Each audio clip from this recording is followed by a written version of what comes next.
ലീഗിന്റെ ഭാഗത്ത് നിന്ന് ഒരു ഉപമുഖ്യമന്ത്രി സ്ഥാനത്തിലുള്ള ആവശ്യം ഉന്നയിക്കപ്പെട്ടേക്കാമെന്നുള്ള സൂചനകളൊക്കെ വരുന്നതിനിടയിൽ PMS സലാമിനെ പോലുള്ള മുതിർന്ന ലീഗിന്റെ നേതാവ് തന്നെ കേരള സ്റ്റേറ്റ് 2 എന്നുള്ള ഒരു വാഹനം, ആ വാഹനം ലീഗ് ഹൗസിന് മുൻപിൽ പാർക്ക് ചെയ്യുന്നത് ഒരു പോസ്റ്റർ കൂടി റിസൾട്ട് വന്നതിന് തൊട്ട് പിന്നാലെ സമൂഹ മാധ്യമങ്ങളടക്കം പോസ്റ്റ് ചെയ്യുന്നൊരു കാഴ്ചയുണ്ട്. സമൂഹ മാധ്യമങ്ങളിൽ വരുന്നതിനെക്കുറിച്ച് ഒരിക്കലും ഞാൻ പ്രതികരിക്കാൻ ആളല്ല. കാരണം നമുക്കറിയാം, ഈ അടുത്ത കാലത്ത് ഈ റീൽസ് രാഷ്ട്രീയം വളരെ അതിര് കടന്നു പോയിട്ടുണ്ട്. മാത്രമല്ല, എല്ലാ രാഷ്ട്രീയ പാർട്ടികളിലും പണമുള്ളവരുണ്ടല്ലോ, പണമുള്ള ആളുകൾ ഫേക്ക് ഐഡികൾ ഉണ്ടാക്കി. ഇപ്പോൾ പണം കൊടുത്താൽ മതി. ഇപ്പോൾ ഒരാളുടെ ഈ പണം കൊടുത്താൽ അവർ 100 ഫേക്ക് ഐ ഡി ഉണ്ടാക്കും. PR ഏജൻസികൾ ഫേക്ക്. വളരെ ഗൗരവമായി കോൺഗ്രസ് പാർട്ടി ആലോചിക്കേണ്ട ഈ തെരഞ്ഞെടുപ്പിൽ സത്യപ്രതിജ്ഞയൊക്കെ ചെയ്തതിന് ശേഷം റീൽസ് രാഷ്ട്രീയക്കാരെ നിയന്ത്രിക്കണം. കാര്യം ആൾ കൂടുന്നിടത്ത് ആളാവാനായി കുറേ പേര് ഇറങ്ങി ചെല്ലും. അതൊന്നും അവരുടെ ശക്തി കൊണ്ടല്ല. ആൾക്കൂട്ടം കണ്ടിട്ട് ആൾക്കൂട്ടത്തിനടുത്ത് നിന്ന് പടം എടുത്തിട്ട് ഇത് എൻ്റെ ശക്തിയാണെന്ന് പറയുന്ന കുറേ ആളുകളുണ്ട്. അതൊന്നും അവരുടെ ശക്തിയല്ല. അതാ ഞാൻ പറഞ്ഞത്, ആൾ കൂടുന്നിടത്ത് ആളായി കാണാൻ താല്പര്യമുള്ള ആളുകൾ ചെന്ന് ആളായി കാണിക്കുന്നുണ്ട്. അതൊന്നും അവരുടെ ശക്തിയല്ല, അതൊക്കെ ഈ പാർട്ടിയുടെ ശക്തി. നമ്മൾ ധർമ്മടത്ത് മത്സരിച്ച നമ്മുടെ റഷീദ് പറഞ്ഞൊരു കാര്യം വളരെ ഗൗരവമായിട്ട് ആലോചിക്കണം. അയാൾ പല നേതാക്കന്മാരുടെയും കാല് പിടിച്ചു പറഞ്ഞു. പല നേതാക്കന്മാരും അയാൾക്ക് പ്രോഗ്രാം കൊടുത്തിട്ട് അത് ക്യാൻസൽ ചെയ്തു. അപ്പോൾ ധർമ്മടത്ത് പോയി ആളെ കൂട്ടി അയാളെ ജയിപ്പിക്കാനൊരു അറ്റംപ്റ്റ് നടത്തിയിട്ടില്ല. അയാൾ വേദനയോടുകൂടി പറയുമ്പോൾ എൻ്റെ ഹൃദയം തകർന്നു പോയി. പറഞ്ഞു മനസ്സിലായി. ഞാൻ 2019 കാസർഗോഡ് അനുഭവിച്ച അതേ വികാരം, അല്ലെങ്കിൽ തലശ്ശേരിയിൽ ഞാൻ കോടിയേരിക്കെതിരെ മത്സരിക്കുമ്പോൾ അനുഭവിച്ച അതേ വികാരമാണ് റഷീദ് പറഞ്ഞത്. ഈ ആളാകാൻ നടക്കുന്ന ആളുകൾ, ആളെ കൂട്ടി ആളുടെ മുമ്പിൽ നിന്ന് ഇതെൻ്റെ ശക്തിയാണെന്ന് പറയുന്ന ആളുകൾ, ആരെങ്കിലും ഒരാൾ ഈ റഷീദിനെ ജയിപ്പിക്കാൻ വേണ്ടി, പിണറായിയെ തോൽപ്പിക്കാൻ വേണ്ടി ധർമ്മടത്ത് പോയോ? 6 റൗണ്ട് വരെ റഷീദാണ് അവിടെ ലീഡ് ചെയ്ത്. അത് കഴിഞ്ഞിട്ട് പിണറായി വിജയൻ്റെ വീട് നിൽക്കുന്ന സ്ഥലത്ത് അദ്ദേഹമാണ് ലീഡ് ചെയ്ത്. മനസ്സിലാക്കണം. അയാളെ ജയിപ്പിക്കാൻ ഈ ആളാവാൻ നടക്കുന്ന ഈ ആളുകൾ എന്ത് ചെയ്തു? അതുകൊണ്ട് റീൽസ് രാഷ്ട്രീയം കോൺഗ്രസ്സിന് അപകടമാണ്, ആപത്താണ്. 1. 2, പാർട്ടി ഫേക്ക് ഐഡികൾ ഉണ്ടാക്കണം.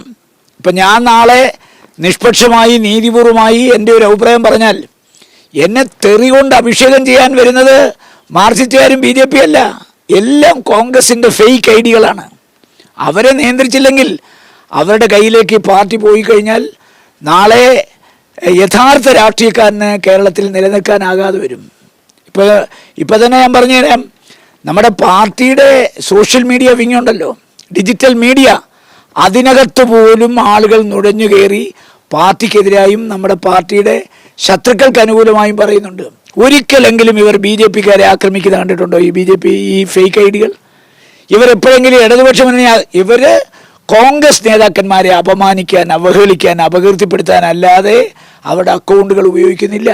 കാര്യം അവർ ആരാണോ കാശ് കൊടുത്തിരിക്കുന്നത് അവനെ മഹാനാക്കാനാണ് ഈ ഫേക്ക് ഐഡികൾ ഉപയോഗിക്കുന്നത്. അപ്പോൾ അവനെ തൊട്ട് കളിച്ചാൽ കളിക്കുന്നവനെ കൊണ്ടേ പോകത്തുള്ളൂ. അതുകൊണ്ട് ഞാനും മുരളീധരനൊക്കെ ഞങ്ങളിതിനെ നിർഭയം നേരിടുന്ന ആളുകളാണ്.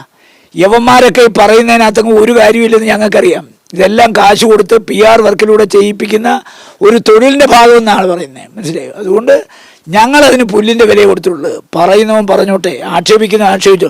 പറയേണ്ട കാര്യങ്ങൾ പറയേണ്ട സമയത്ത് പറഞ്ഞിരിക്കും.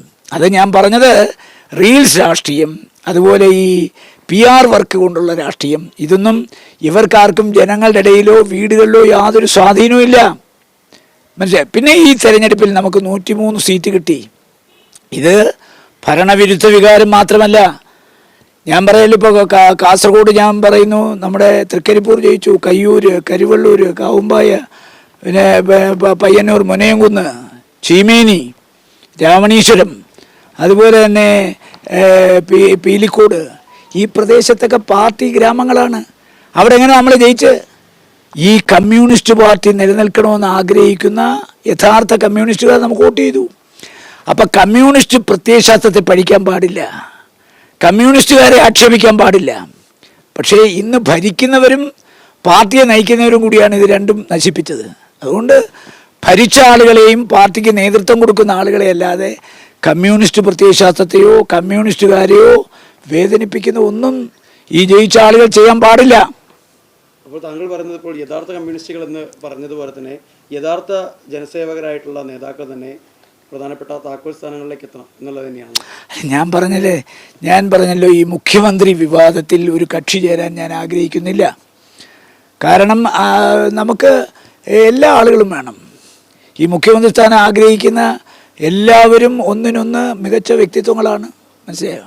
പിന്നെ കോൺഗ്രസ് നമ്മൾ MP സ്ഥാനം നമ്മൾ അന്നൊരു തീരുമാനം എടുത്തു, പാർലമെൻറ്റ് അംഗങ്ങൾക്ക് സീറ്റ് കൊടുക്കാൻ പാടില്ല. അത് ഹൈക്കമാൻഡിനെ കുറിച്ചൊക്കെ ഒരു കണക്കൂട്ടലുണ്ട്. അപ്പോൾ അവരും യുക്തമായ തീരുമാനം എടുക്കും. ആ തീരുമാനം വരുന്നത് വരെ കാത്തിരിക്കുക എന്നല്ലാതെ ഇതിനകത്തൊരു കക്ഷി ചേരാൻ എന്നെപ്പോലെ ഒരു MP ഒരിക്കലും സാധ്യമല്ല. കാരണം ഞാൻ എല്ലാ നേതാക്കന്മാരെയും സ്നേഹിക്കുകയും ബഹുമാനിക്കുകയും ചെയ്യുന്ന ആളാണ് എന്ന് കരുതി ഇതിൽ ആര് വരണമെന്നുള്ളതിനെക്കുറിച്ചൊക്കെ എനിക്ക് വ്യക്തമായ കാഴ്ചപ്പാടും നിലപാടും ഉണ്ട്. അത് പരസ്യപ്പെടുത്തുന്നത് ഒരിക്കലും ഭൂഷണമല്ല.